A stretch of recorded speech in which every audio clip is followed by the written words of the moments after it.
Civilization is plainly on an irrational course. I've seen tons of tiny particles suspended in the water that people are describing as the soup. The situation currently is hopeless. If we don't fix what we're doing to the ocean, we ruin the building blocks of life.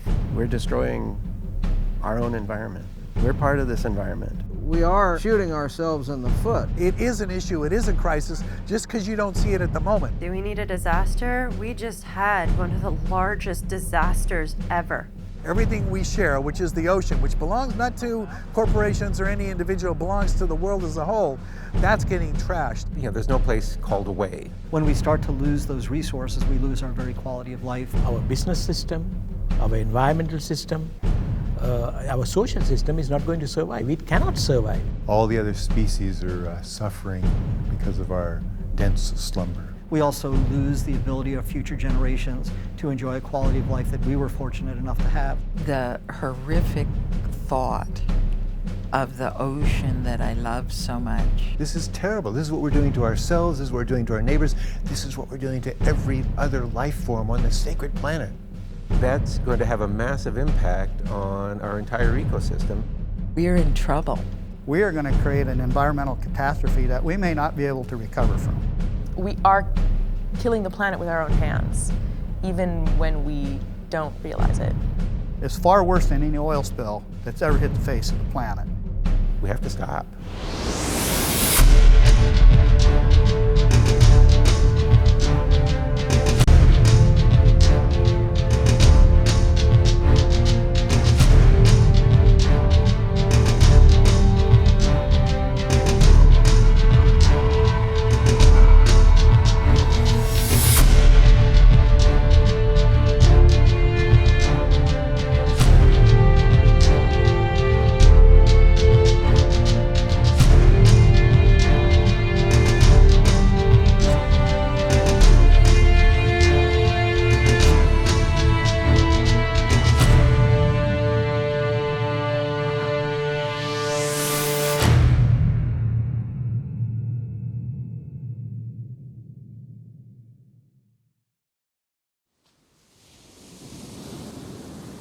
We get to the beach today, and we walk for half an hour, and we even find a bag, and this is everything we found.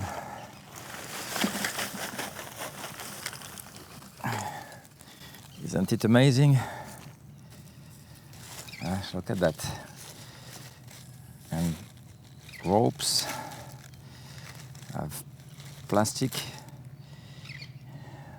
needle, tennis ball, shoes, plastic, some item I don't even know what it is. Find all kind of plastic bag. And this piece of plastic seems to be very old plastic. Cups, for sure. Wrap paper. Pepsi Cola. Some kind of plastic debris. Another shoe. Another ball. Plastic wraps. Ropes.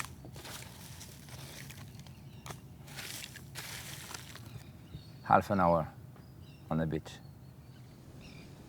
I've been working with a group of students to look at the problem of debris on the beaches, marine debris. We look at a variety of things that are washing up or collecting on the beaches, including plastics, but styrofoam, all nature of things that are left there or washed in there. And as part of that project, we did a trip out to Santa Rosa Island across the Santa Barbara Channel. And Santa Rosa is not visited very much. It's a fairly remote island. It takes a long time to get out there. So we really expected to see a fairly clean beach. We expected that would be one of the more pristine beaches in this whole part of the country. And when we got out there, that's what we found. We started walking, we were recording using global positioning systems and mapping out everything that we were finding, but it was an incredibly clean beach. And we were thinking, wow, okay, this is a baseline. This is what we should be striving for at other beaches around the state and around the country. And suddenly, as we came around one corner, up against the cliffs was this incredibly large pile of debris, all kinds of materials, steel, plastics, styrofoam. So even in this relatively isolated area that we expected to be pristine, that wasn't the case. We had an incredible amount of debris. Over the years, we found a significant increase in plastic pollution that we find at our beach cleanups. It's been really alarming because of the feedback we've gotten from scientists at sea reporting increasing amounts of plastic at sea. It's important to remember that most of that plastic at sea starts at land. A lot of it's consumer products that either we're littering right on the beach or on our streets and sidewalks, and over time it's going to migrate out into the ocean. What we're looking at right here is the Ventura River mouth. Now, a lot of the plastics, a lot of pollution runoff gets collected very far upstream and comes out right at the mouth here. Now, through various samples that we and others have taken, we found that an average of 30 to 75% of the pollution that's in this river mouth here is actually plastic. That's a very large amount, very significant, and we need to continue to raise awareness about this issue. This is our water system here.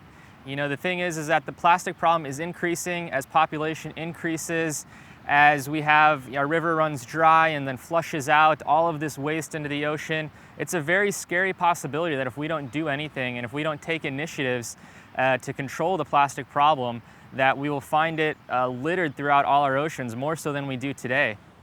Plastic pollution problem is so big that if people don't do anything about it, it could turn into something like the Disney movie WALL-E.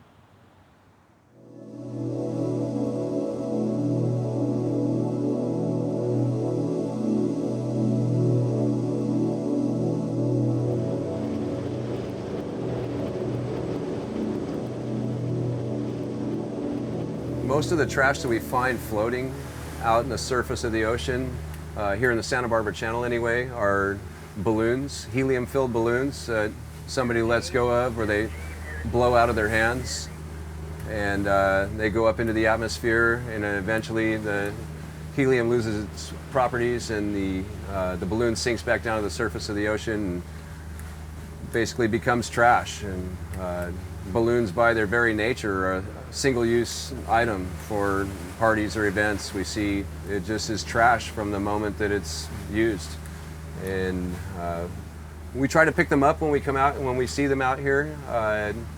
Last year alone, in 2012, we picked up 750 either single balloons or bunches of balloons, 750 times between our three boats. You can imagine what's not being picked up. Those are just the ones we find in our route. Great fortune of being able to see leatherback turtles in this area, which is pretty rare for here. They're amazing animals, 8-foot carapace, and they feed exclusively on sea jellies.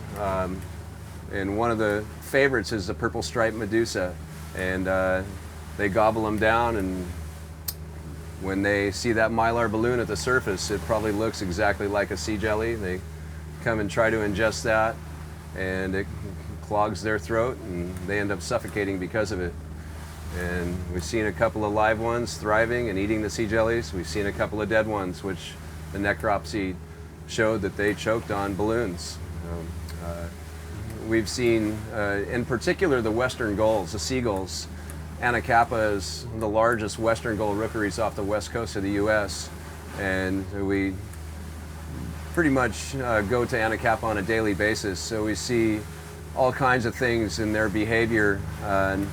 They will actually either inspect or play with trash. We see them on the surface of the water pecking at balloons or plastic trash to see if it's a food source, and we've absolutely seen them try to ingest plastic, and if they can't cough it back up, which we've seen, they'll ingest it, and of course in most cases it won't make it all the way through their systems, and it'll either be lodged within their stomachs or bodies or perhaps if they're lucky enough to, pass it through, then good for them, but it's still there. It's still in the environment for another bird to test out.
In 1997, oceanographer and racing boat captain Charles Moore experienced a tragic discovery while returning to California from Hawaii. A tremendous amount of plastic trash floating in the North Pacific Gyre, one of the most remote regions of the Pacific Ocean. Since then, he has conducted several expeditions into this area dubbed the Great Pacific Garbage Patch to find out the extent of the disaster.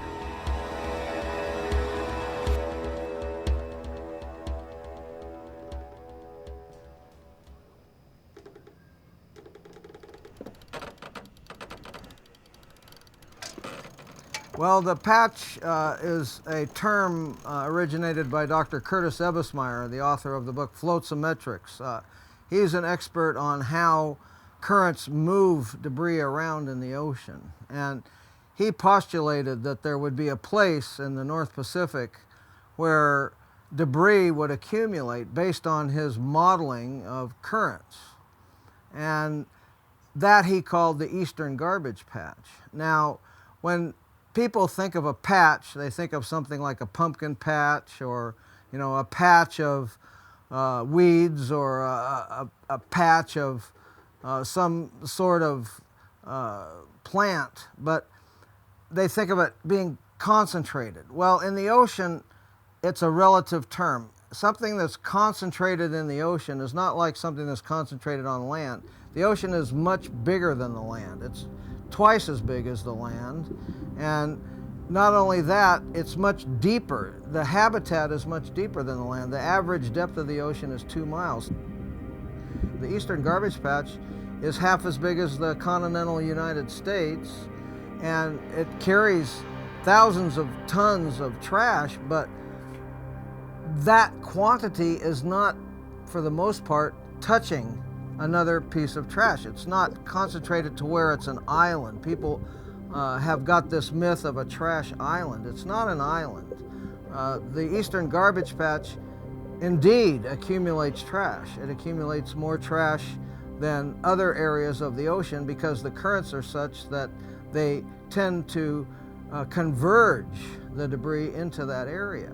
But even with that convergence, you don't have what we think of as a patch. You have more of a plastic soup, a kind of a weak broth with bits and pieces of plastic swirling around in it that constitute a place where the detritus of humanity that floats concentrates. Now, there are other aspects to this problem of plastic in the ocean, because about 50% of plastics will sink. So they will never make it to this Eastern Garbage Patch. The Eastern Garbage Patch can be thought of as the place where half of the plastic that pollutes our ocean goes. The other half is on the bottom of the ocean and in the water column, and we don't see it there. So we're only, when we talk about the Eastern Garbage Patch, we're talking about a very dispersed, albeit concentrated, area of trash that constitutes approximately half of the plastic that pollutes the ocean. You know, that the North Pacific Gyre has two garbage patches. It has an eastern garbage patch and a western garbage patch. The North Pacific Gyre itself is a huge system, probably the largest single climatic system on Earth, about the size of the continent of Africa, about 10 million square miles. That is a clockwise rotating current that takes about 6 years on the periphery to make one rotation. Now, within that gyre, that rotating current, there are sub-gyres, there are vortexes within that, and the eastern garbage patch is one and the western garbage patch is one. And the estimate for the eastern garbage patch is half the size of the continental United States. And the western garbage patch is somewhat smaller, but it hasn't been studied enough to give a good estimate of its size. We've made several trips to this area, and each time it appears that we're seeing more plastic. The last two visits we made in 2007 and 2008, and then again in 2009, the average change was a factor of 6. In other words, we studied the ratio of plastic to plankton. What we determined was that all these plastics don't just stay as whole objects, they break into fragments. And these fragments compete for food with the zooplankton. The zooplankton are the tiny organisms that feed the fish, and the plastic is the same size, a lot of it. And so it's important to understand that the ratio of plastic to plankton. And in 1999, the ratio was 6:1. Now averaging 2007, 2008 in the wintertime and 2009 in the summertime, we came up with 36:1. So it's 6 times worse in the same area that we studied in 1999.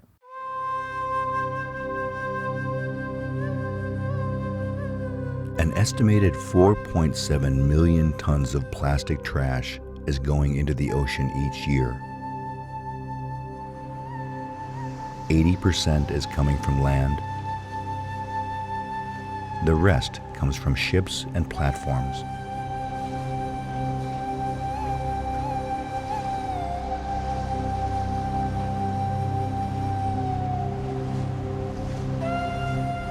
I've known about this issue of plastic pollution in the North Pacific Ocean since 2001, since first hearing Captain Charles Moore describe the issue. And I was shocked because I'd never heard anyone talk about this. This was now 12 years ago. And what I heard in that presentation was that there's this area of the North Pacific Ocean slowly filling up with plastic pollution from land. I had to see for myself. So in 2008, I had the opportunity to sail across the North Pacific Gyre with Captain Moore, with another researcher named Dr. Marcus Erickson, and a crew of 6 people total. We sailed from Hawaii all the way back to Los Angeles, doing a big arc. So we sailed for about 4,000 miles through the heart of the gyre and then back to Los Angeles. Now, I had read about this accumulation of plastic in the gyre. I'd read about this Texas-sized island of garbage, a garbage patch. And I was shocked to see that it was something quite different from what I had imagined. What we saw for thousands of miles was beautiful blue, pristine waters as far as the eye can see. But when you look down, it was dotted, flecked with plastic pollution. It might be a particle here, a bucket there, a lighter there. Minutes would go by in which we would see particles, maybe every 2 to 3 minutes. But it's not all gathered in one area as it's been portrayed in the media. If it were an island of garbage, it would actually be a better thing because we'd be able to really truly communicate this issue to the public. One of the difficulties with this plastics issue is it's so hard to engage the public in feeling the urgency of this issue. People want to see an island of garbage, and when they see images of blue waters, they think that it's not really a big deal.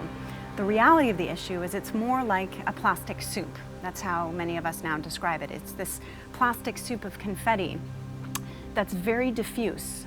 The difficulty is that it covers so much ground, and as we know, our Earth is mostly water. We live on a water planet.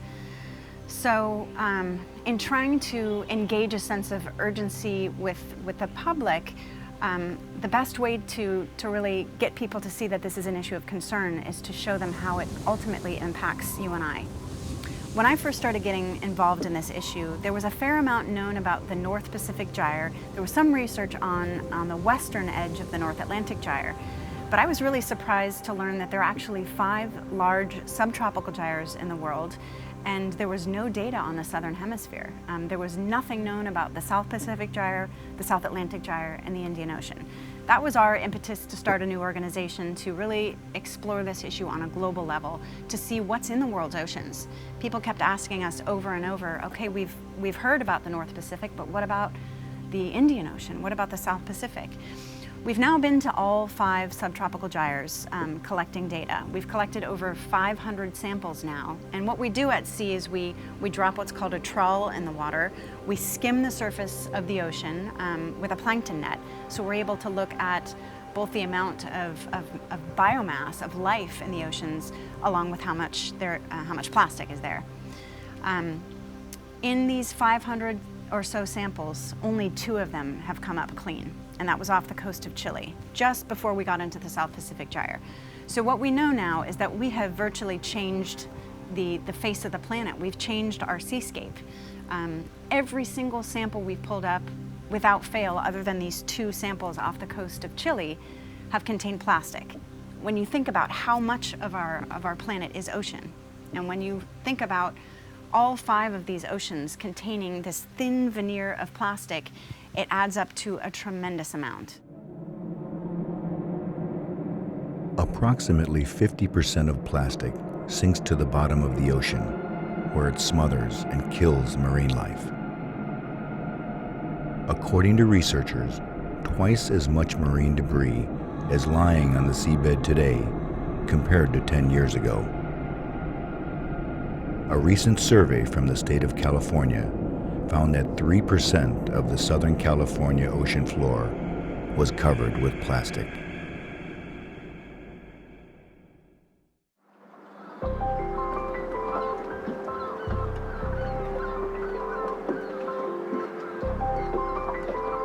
I am a lifelong sailor.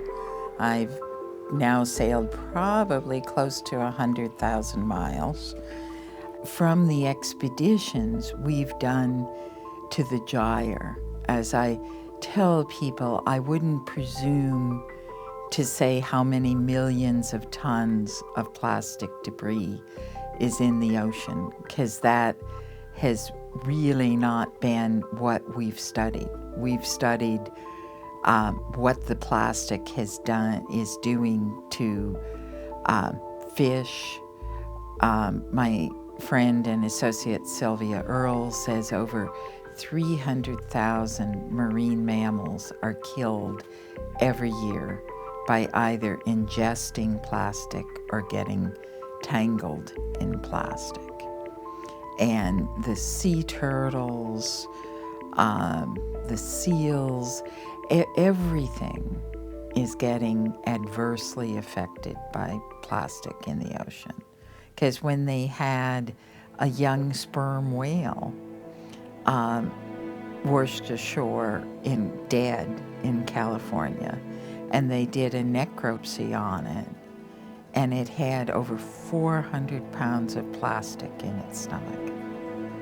And those were not little pieces of plastic.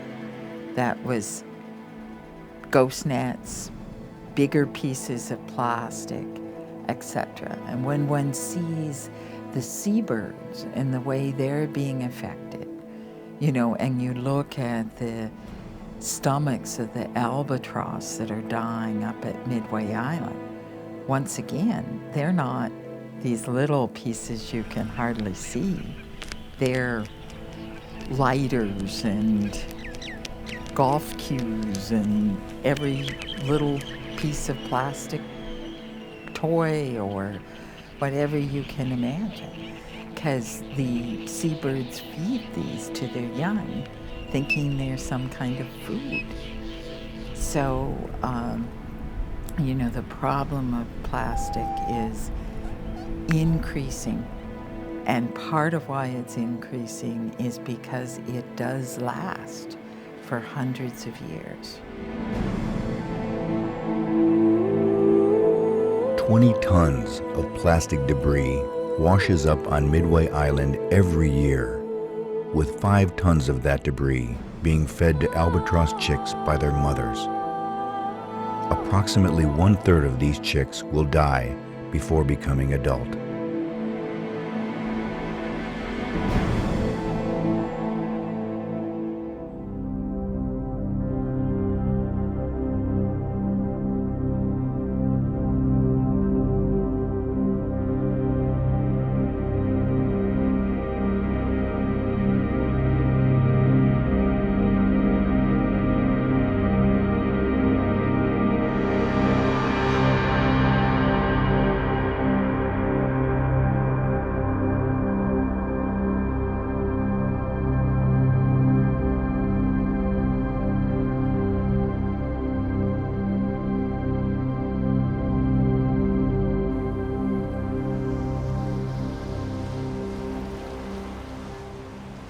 So here we are in Camilo Beach in Hawaii at the Big Island.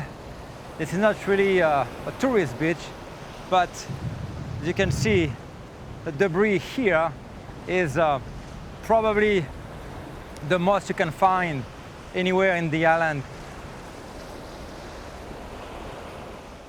You cannot even see the sand anymore because of the plastic. I mean, this is crazy.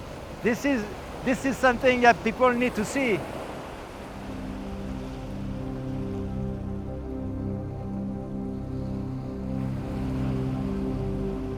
Camilo Point and adjacent beaches alone collect approximately 17 tons of debris yearly. Hawaii Wildlife Fund have removed more than 300,000 tons of marine debris off the shores of Hawaii's island since 2003. Camilo is just a glimpse of what the beaches around the world will look like in the future.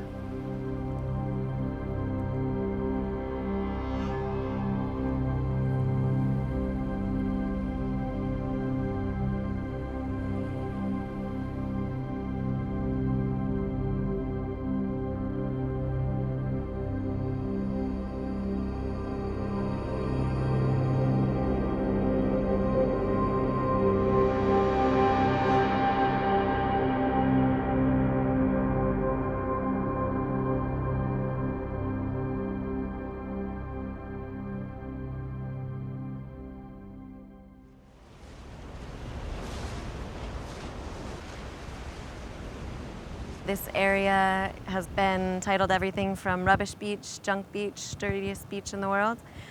However, locally, Camilo means twisted currents, like whirling gyre. And so this area used to get large pieces of driftwood logs and things that would wash ashore from around the Pacific, however, natural objects, and now we're getting more and more plastic. And it's a very special area, it's very remote. It takes an hour plus off-road to reach here. If you look around, there's very little evidence of human development, and yet this one point is just getting hit over and over again with plastic pollution, marine debris. There are people who say when we started the efforts, you know, that there was 2 meters full of plastic up high in every direction, and Bill Gilmartin, our co-founder for Hawaii Wildlife Fund and director of research and lead head on this project, would tell volunteers at that point, don't collect anything smaller than your 2 hands. So at that point we were only collecting the medium and larger size objects and the large fishing nets. And so it was a lot.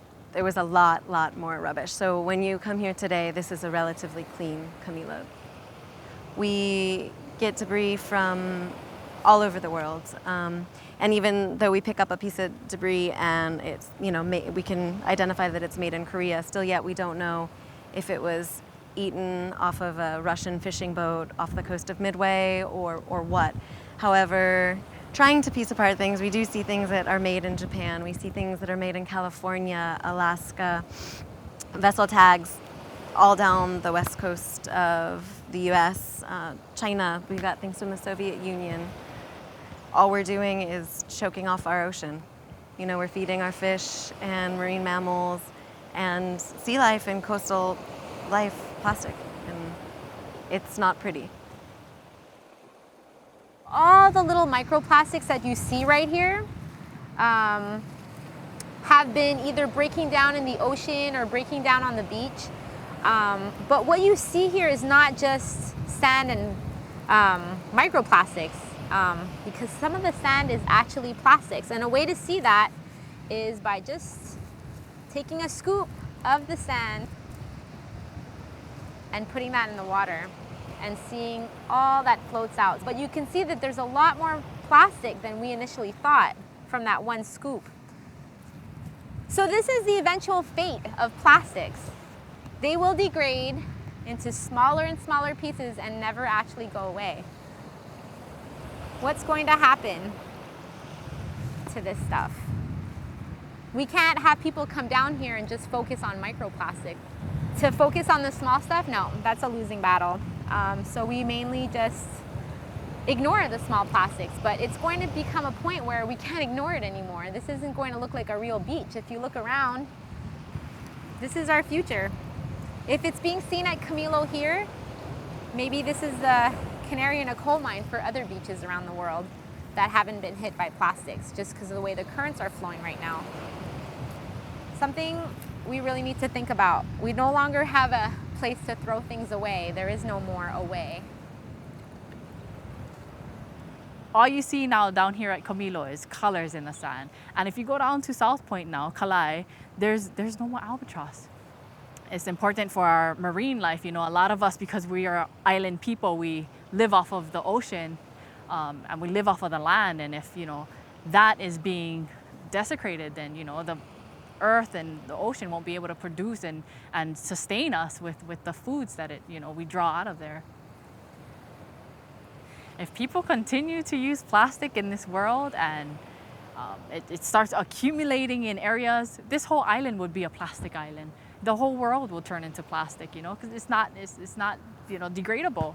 And the way that people are producing plastic, I mean, gosh, everything you go to the store, there's plastic everywhere. I mean, the issue is, you know, what happens to the plastic after it's all said and done. The plastic's still here.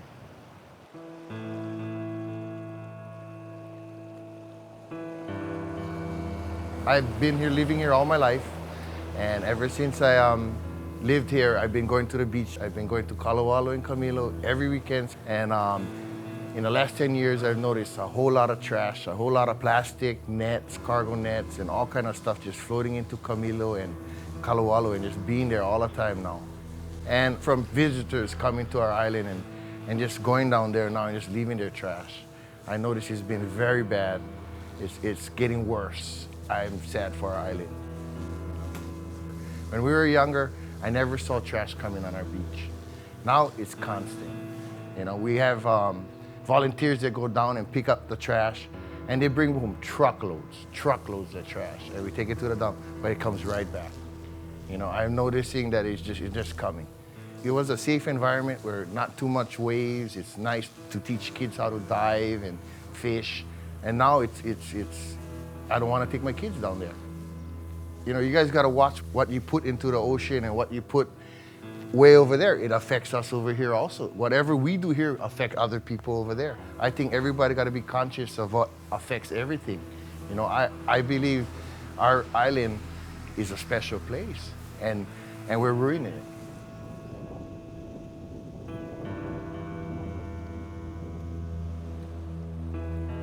Just after Christmas, we got a call that there was a pilot whale on the coast of Lanai, that's an island in the main Hawaiian Islands.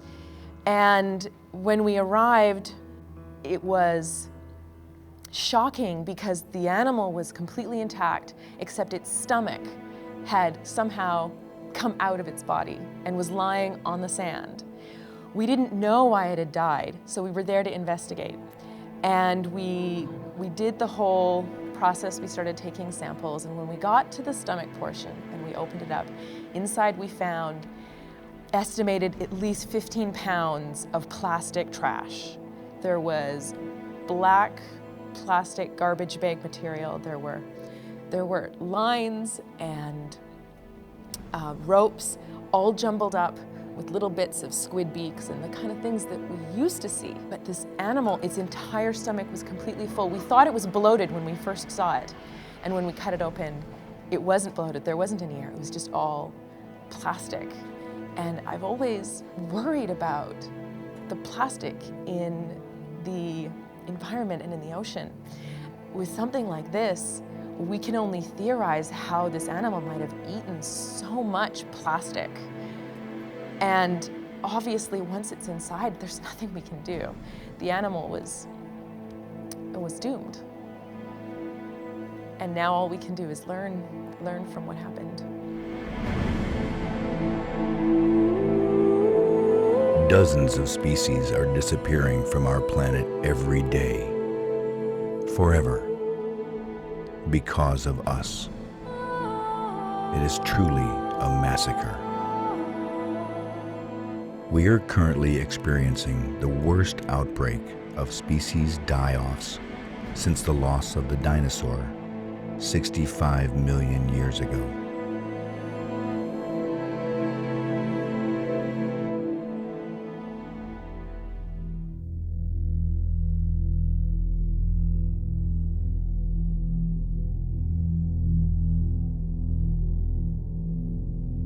We have a huge amount of debris in our beaches, and historically, Alaska's had probably as much debris as anywhere else in the world. Unfortunately, after the tsunami debris hit Alaska, the volume of debris on our beaches doubled, mostly from lightweight styrofoam, buoys, everything you can imagine that's plastic that got dumped out of those villages and towns and communities in Japan. Right after the tsunami, and it was apparent that all the tsunami debris was winding up in Alaska, all the people commenting on there were saying, hey, this is Japan's fault, make Japan clean it up. Well, then we had Hurricane Sandy. Where do you think that debris went? The stuff that made it far enough offshore got in the Gulf Current, and it's probably in northern, hitting England and that size, and we're not cleaning it up. So I tell people, listen, this is going to happen on the West Coast, and our debris is going to go back to Japan at some point.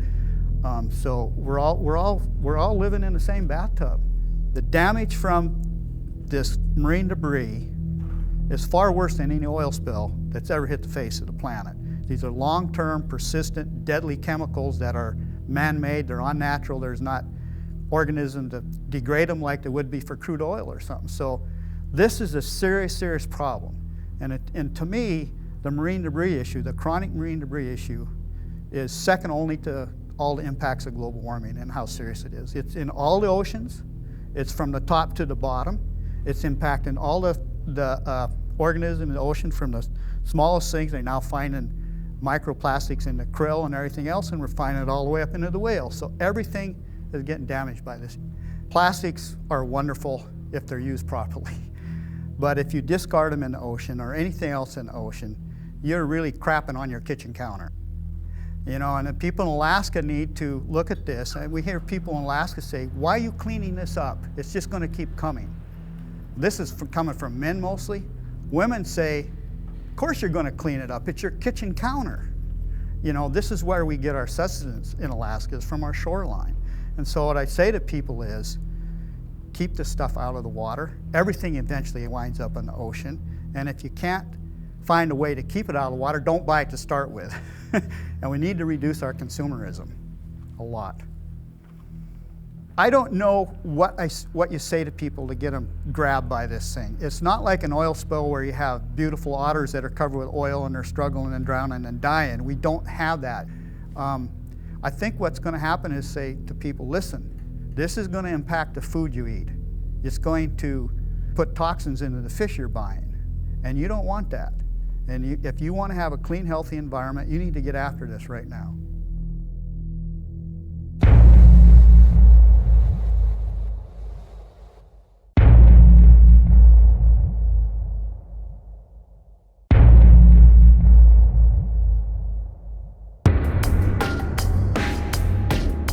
An estimated 100 million tons of plastic are produced each year.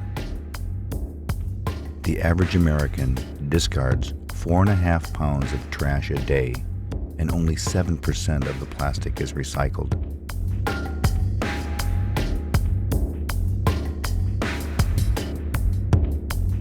You can sort of joke about the rise of the plastics industry when you go back to, the Dustin Hoffman movie with Mrs. Robinson and, the elder fellow advising, the young character that, we have one word for you, it's plastic. And, that sort of symbolizes, from popular media, how we've gotten to this place where plastics sort of run our lives now, and everything is plastic. We also have things like the Keep America Beautiful campaign that began in 1953 and was sponsored by organizations like Coca-Cola and Nestle, Philip Morris for cigarettes because the cigarette filters are made out of plastic. And the idea was that if we just recycle, if we don't litter, then everything will be okay. We saw that sort of epitomized, if you will, with the old crying Indian advertisement. And we see this, supposed Native American, played by an actor named Dionyse Cody, paddling down a stream in his canoe. It's all pristine and beautiful. It winds up with him standing beside a road with people throwing trash out of their cars at his feet. And this iconic scene at the end of that little advertisement of a tear running down his cheek. But the lie that's built into that is that there's no place called away. There's no place to throw things away. And litter isn't the issue. The issue is the production and use of plastics in the first place, and the fact that this stuff doesn't degrade, it doesn't go away. And what kind of egotism is it that we have as a society that we're willing to use something once for 5 minutes and then turn around and throw it into this magical place called away, and it's still going to be there long after we're gone, after our great-great-great-grandchildren are gone. And it's going to degrade into toxins and pollution and still be harming the environment and harming us, harming our children.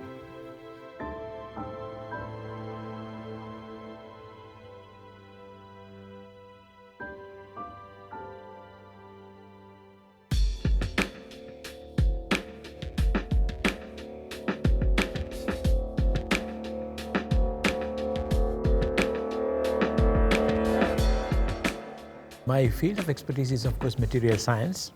I've specialized in polymer science, or science that has to do with plastics and rubber-like materials. And I've done research in this area extensively for the past 25 years. And in my research, I have tried to be more interested in the fate of plastics, what happens to plastics when they're in the environment. And that particularly includes the marine environment, because there has not been enough studies done on the marine end of it. So I've started looking at it and looked at the degradation of plastics in the marine environment, the partition of chemicals and other small molecules that are in the environment into the plastic, and the impact that the plastics may have on the biota, all the way from zooplanktons, which are very tiny animals, to the birds and turtles that all eat these plastics. And in consuming these plastics, the chemicals that are concentrated in the plastic becomes bioavailable to these animals. What plastics does in the marine environment particularly is that it concentrates this. So you have a tiny piece of plastic which has maybe 10,000 times the concentration of a chemical that is present in seawater. Now the issue is, if this concentrated pellet, which has a high level of chemical, is ingested and is able to move up the trophic chain, can it reach the human consumer? I think It certainly is already a part of the trophic chain, because when you look at the we know the zooplanktons eat these beads, and therefore it is being passed up. The problem here is that there is not enough public information. There is not enough accountability of the people who produce materials which are toxic, and even the consumer who does not care about it or not completely informed about it.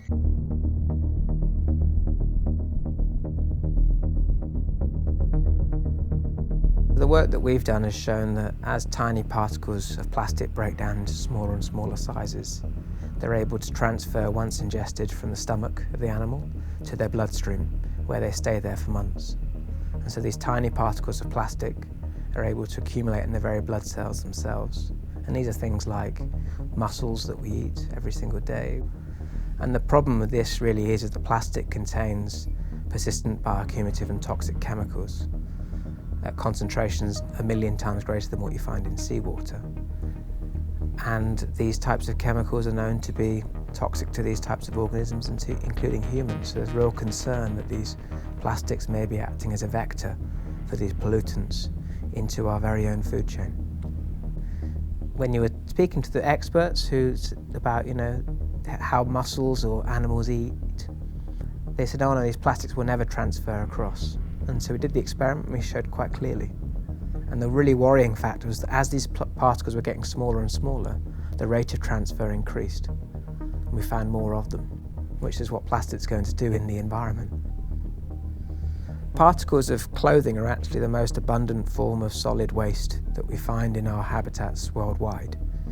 We went to shorelines worldwide and we collected samples of sand from shorelines across 6 continents. And every single one of those samples of sand contained tiny fibres, the composition of which matched almost entirely the types of polymers used by the clothing industry.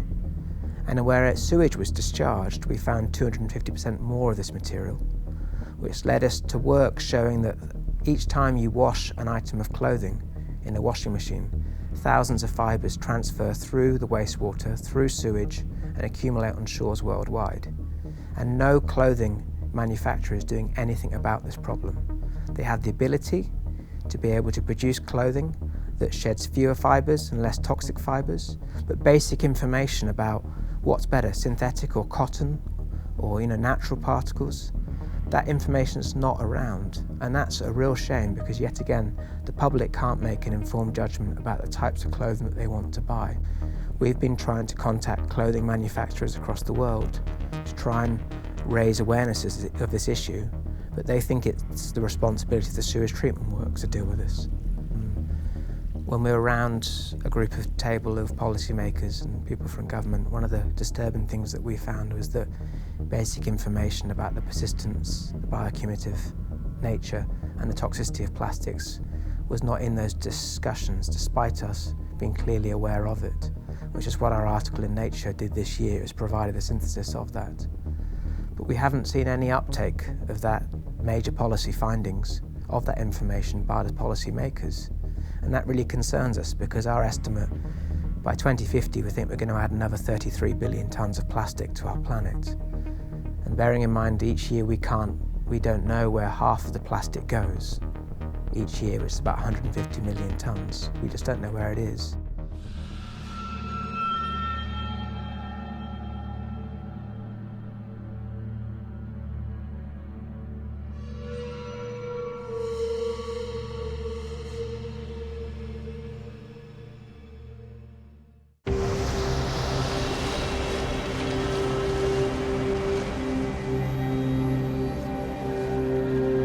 I've led expeditions across both the Pacific and the Atlantic, specifically to look at marine debris, our trash in the ocean. And we answer some basic questions of what happens when microbes come in contact with synthetic polymers in open ocean. And so we were able to define several things which are very interesting. One, which is UV light irradiation will change the carbonyl groups on the surface of the polymer, and that changes the surface charge of that polymer, which now makes it a favorable environment for microbes or bacteria. And when we do our samples, we sample 2,500 cubic meters of water, which is the size of an Olympic-sized swimming pool.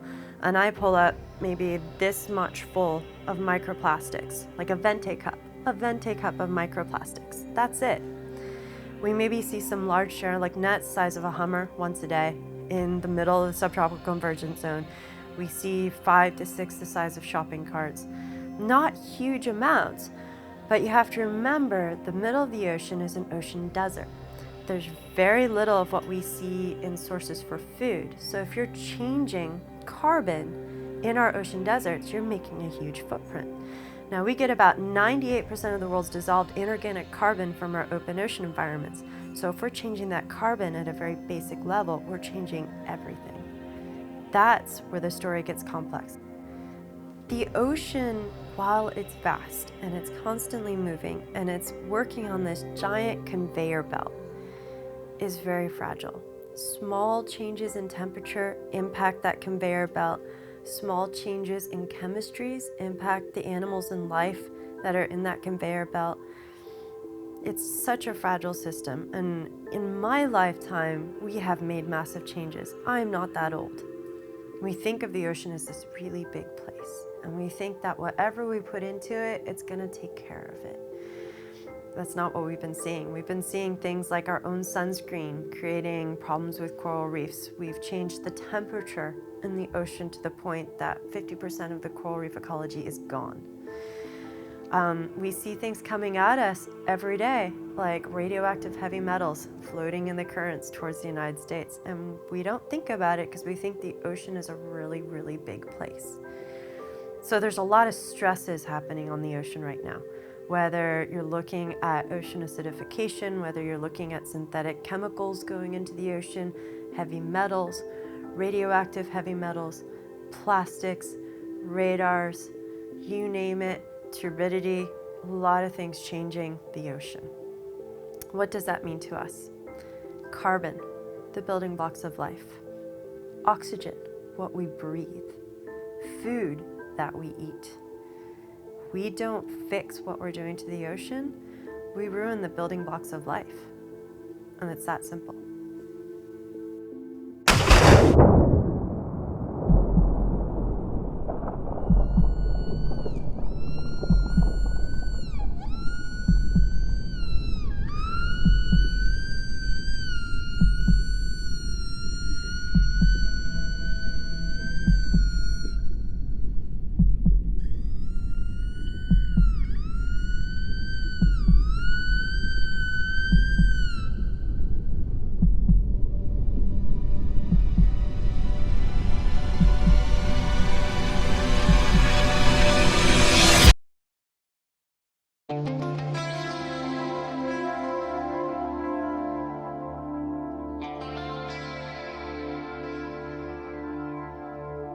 We don't need any more crises.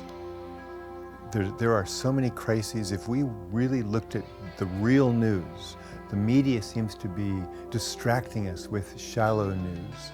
But the consequences of what our deep slumber is doing to this sacred earth is just, it's ravaging it.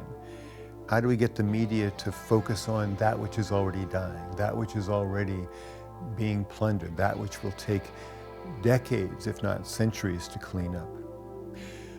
You know, Socrates or Aristotle said a people have the government they most deserve. In my sense, on one level, we have a media we deserve. Do we ask for the real news, or do we want the shallow news of what's happening to him and her? We can sometimes fight the corporations, but we all lose out because we've voted for them. Every corporation that's doing anything, we vote for them. Anytime we spend a nickel, we're voting for the world the way it is. We're at this incredible turning point for humanity.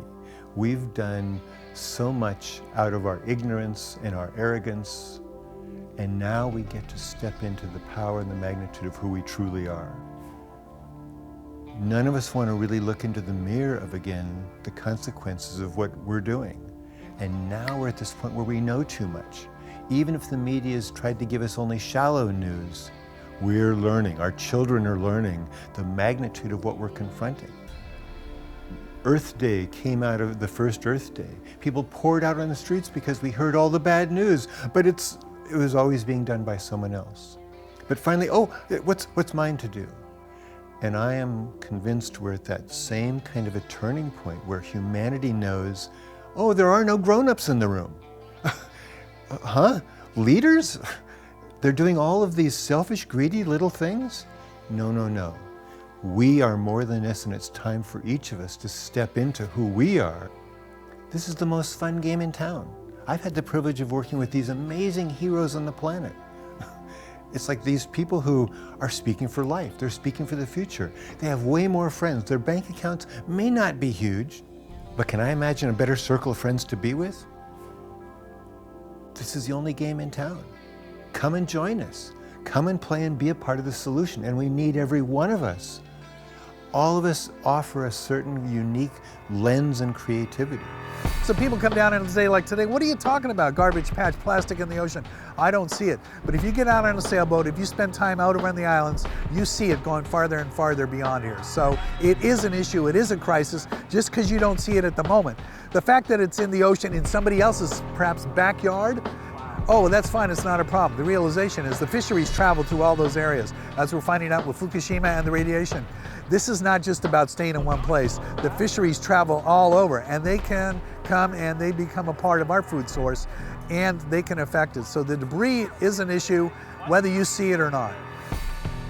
A study done in Singapore found every single type of seafood in a market that, in fact, they went to several markets and sampled all the seafood they could get, and every single type of seafood had bisphenol A in it, which is a chemical used in plastic manufacture. It's a chemical in canned food. The liner of canned food is an epoxy that prevents rust, but also leaches this bisphenol A into the food that's consumed, which is an endocrine disruptor. It changes the hormone balance in people and has been shown to be implicated in heart problems as well. So there's many reasons to take a step back from plastic as a food delivery source and to stop the food that we consume being impacted by plastic and the chemicals sorbed to plastic. The reason why we're seeing so much plastic in the ocean is because our system on land is broken. We've created this system of convenience, this culture of convenience that's inherently unsustainable. So if we do nothing about this problem, our environmental impacts are going to increase exponentially. And it's not that the oceans will die, it's that we as a species will die. The planet will go on just fine without us. And ultimately, the planet will probably be happier without humans, at least as we're existing right now. The first thing is to reduce. You know, the first of the 3 R's, reduce, reuse, and recycle, is the most neglected. And less is really more. You'll find that you are happier, that you have more free time if you have less stuff. This rat race of consumption is not liberating, it's enslaving. And what you can do as an individual is to remove yourself from the rat race of consumption, consume less, rely more on local economies, and just disengage yourself from this irrational trajectory of civilization that is now self-propelling itself into oblivion. I believe we are powerful and we can transform what's happening right now. We can support sensible legislation like making plastic waste a hazardous material.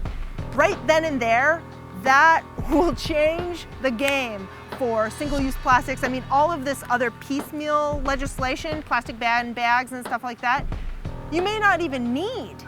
Because if plastic waste is considered hazardous, you have a whole different way of dealing with that material. There's a chain of accountability. I think that we can reduce, reuse, recycle, refuse, and reclaim. If we see ourselves as something other than nature, how can we do anything that's effective in dealing with some of the challenges that we're not only facing, but we're causing? We're part of causing. I'm doing my thing. I'm recycling. I'm doing what I need to do. That's all people need to do. Just educate them and they will not throw their stuff away. I'm sorry, education's been going on for 10 to 15 years and the volume of plastic is increasing, not decreasing. So we have to attack it where we can. Those individuals, I would only challenge them to look out and say, if there was a problem in their own backyard and it was something that they need to solve, and if you could solve it at the source through regulation that is really not overly intrusive. I'm sorry, this is being attacked at the source. I would challenge them to really look at the whole picture and see if they could connect the dots. The phrase that's being used now is greenwashing. Like whitewashing something over, we see big corporations greenwashing their actual products, turning them into efforts that appear to be cleaning up the environment and making improvements in the world. And how is it possible, for example, that a corporation like Nestle and Nestle Springs Water, where their primary product is plastic bottles, that somehow, out of all the profits they make from producing this pollution, that they're going to do something that's good and will offset the total cost of the pollution that they're creating. If you just stop and sort of work the math, it doesn't make any sense. So we see these greenwashing campaigns and we have to understand how to see them when they're thrown at us. The Earth Day movement got capitalized on by this idea of recycling, and again, that's just another form of greenwashing, another form of ways to maintain the status quo while at the same time making people feel good about what it is that they're being led to think they're actually doing and doing well. If Coca-Cola was sued because their plastic was ingested by marine animals and the fisheries collapsed, all of a sudden the stockholders for Coca-Cola would be at risk. That's what the whole thing is about, is really corporate sustainability. And I would say this, most corporations were made aware of it and know there's alternatives, try to reach out for those alternatives. And I would just, again, challenge them. They say they're becoming more and more sustainable. I think this is one of the areas they certainly can make a difference. Companies like Coca-Cola sit at the table. For instance, we have the Ocean Conservancy started a group, a coalition to eliminate plastic pollution and brought Coca-Cola to the table. But when it comes to doing anything meaningful to reduce the problem, they just, sit back and remain silent. So you can bring the big companies to the table. They want to sit at the table, but it's basically to find out how they can continue to do what they're doing without disruption of their supply and distribution systems. We're an economy. This is a global economy, and what happens in the global economy is, to the degree you can be responsible for that whole process, is the degree you're an ethical business. So how do you bring a business up to a higher ethical standard is you look at what point they can change first. It's important to realize that I'm as much a part of the problem as the government and industry, but it's what we do to address that problem is key. When I used to live in Australia, and they used to have a problem with bottled water because the bottles would end up on beaches like Bondi, they put in drinks fountains, which caused people to use reusable bottles and stopped the actual bottles being a problem there. Very simple solutions. France has this as well, where they have places where you can refill up bottles. And that's what we need to use more of, reusable items. Just to say, I'm taking care of my own, everybody should take care of their own. Well, that's a great philosophy, but the tragedy of the commons is everything we share, which is the ocean, which belongs not to corporations or any individual, belongs to the world as a whole, that's getting trashed, and we need to step up and figure out a way to deal with it. If the options are available to people, they will choose the better option, providing there's an incentive to do so. But when the incentive is the one that has the poorest quality packaging and that can be easily thrown away, and that there's no cost to the consumer for doing that, 9 times out of 10 most people are going to do that. So it's about trying to improve our choices and trying to guide that with the best possible scientific information so that we can choose actions that cause fewer problems for the human health and also for wildlife in general. We've now seen that plastic in the oceans affects animals. Now the conservative rate is roughly 663 species of animals. That includes fish and mammals and sea turtles are affected by plastic. They either ingest it or they become entangled in it. What's relatively new in this science is that this plastic is not just harming animals and it's not just unsightly on our local beaches, it's actually getting into the food chain. And this is where people really need to pay attention. People generally tend to get engaged in sustainability when they see it either affects their health, their children's health, or their pocketbook. And we see that all three of these are true with plastic pollution. We pay through our taxes, we literally pay for the cleanup and recovery of plastic pollution. And we're now paying in our own personal health as these contaminants are winding up in the food chain and ultimately in our own bodies. One of our biggest opportunities is economics. You know, in the end, it all comes down to what do we do with our own pocketbooks. You know, how do I choose to spend the next dollar? And how am I going to spend that dollar? Am I going to spend that dollar on buying a metal water container that I can carry around and refill, or am I going to spend that dollar insanely on a bottle of plastic water that I'm paying 5,000 times the value of the water that's in that bottle when I buy that little 12 or 16 or whatever ounce of water? I think the time has come actually for us to take some definitive action as to chemicals in the environment finding its way into our food chain. I think it's a very serious problem that can have very serious consequences to the generations in the future. We're moving into an era of science where scientists can no longer hide in their labs. We have to get out and speak. We have to talk about what we know. Your every action really does count. That when you go to reach for something on the shelf, that action right there means that whatever you purchase is going to be, there's going to be more made to replace it. So if you grab a glass bottle, which is better for the environment, then you're helping that action right there. If you open up a candy wrapper and you throw it on the ground, that wrapper could get in the stream and go out to the ocean. If you go on the beach and you pick up one piece of plastic, that one piece of plastic could help save the life of an animal. You can make a choice. You can ask for biodegradable products. You can say no to the styrofoam cup. The solutions must start on land. That the further we go upstream, the more effective the solutions are going to be. Downstream, we can do things like beach cleanups, but the best solutions really go further upstream, and that's prevention. That's massive education. That's where we need to start, is that the general public just isn't aware of this issue. People can make a difference, and I would say that if you look, actually listen to your children. They're learning that in school. They're connecting the dots from the watershed, that everything is ending up in the ocean. And the bottom line is, those are the ones we're passing off the ocean to. And your grandkids, and your grandkids' are gonna inherit an ocean that's full of plastic. They're gonna say, why didn't my grandparents step up and do something about it?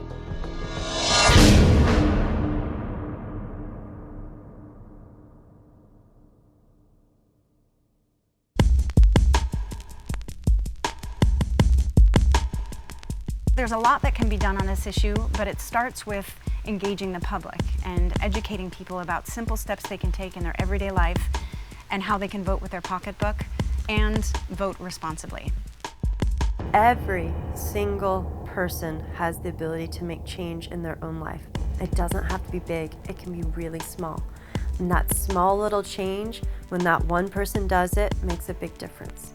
Now you tell all your friends, your family, now you have a group that have made a small little change. That makes a bigger difference. Then they tell all their friends, and then a community makes a change, and that makes a massive difference. And then maybe you change a nation, and how a nation does this small little thing, and that makes a tremendous difference. It's our kids who are educating us. I remember when my youngest daughter came home with the little rings. I mean, we don't drink sodas, but the little seagulls with the rings around their neck and all these things. And of course, that's horrible. So what did they do? They came out with cartons to put your sodas in, and they stopped. You don't see rings hardly anymore. So it was that mankind will look for the solution if they're ethical. The companies that don't, those are the ones you don't buy. I mean, it really gets back to the consumer level. Can they actually then turn around and cause the change? And it will. or our children will. That brings us to things like looking at consumer products, like where do we make the mass amount of change? Like where do we impact the largest amount of people? Well, we change how we buy things. We change how we produce things. You know, simply architecting how a product is made or designed is really important. So we talk a lot about water bottles. Our water's polluted. It's getting more polluted daily. So we're gonna have more people drinking from water bottles just because of safety. So we're not gonna get rid of people drinking from water bottles. It's gonna happen. So the best way to do it is to change architecture, change how we produce a product. And this is an example of changing architecture. This bottle is very similar to the milk bottles that we have. And there's a lot of examples out there of companies that are changing their architecture, and we should support that. It's something that makes that small little change that makes a giant change. If you create something, a ripple effect will go out and actually, a creative idea will ripple out through society. So I actually realized that we get what we put our attention on. Media puts attention on war games, whatever it is, and we get more. So what if we help a company find a better solution and put a lot of attention on that better solution? Then people go, oh wow, as an example, look at this company. They came out with a bottle that you can filter water, you can use this 90 times, and it decomposes in the landfill. Put attention on that, and then people will want to buy it.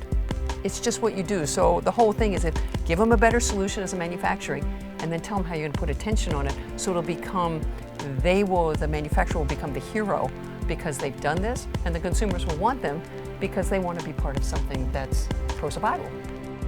Spreading this message is a dynamic part of the solution.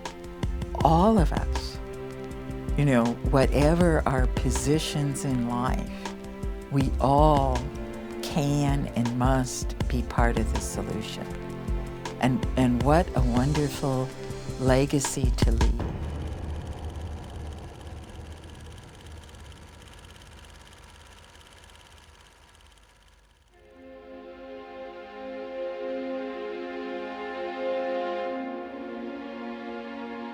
We are living in a wonderful place. But for how long? How much life we have to take before we decide to stop destroying other species?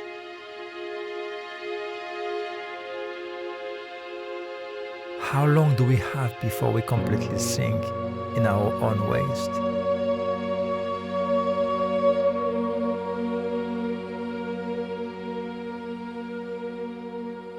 How much will it take to wake up and realize that we are killing ourselves and any future for the generation to come?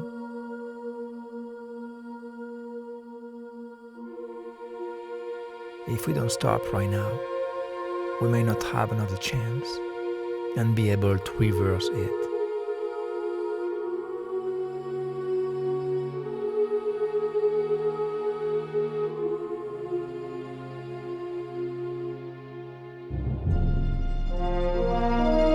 But there is a chance. The chance is you. It is us, together. We are powerful. We can reverse the spiral and make the earth green again. We can make the future a better place to live. A place where the future generation will turn back to thank you and see you as one of the warriors. The warrior of the rainbow.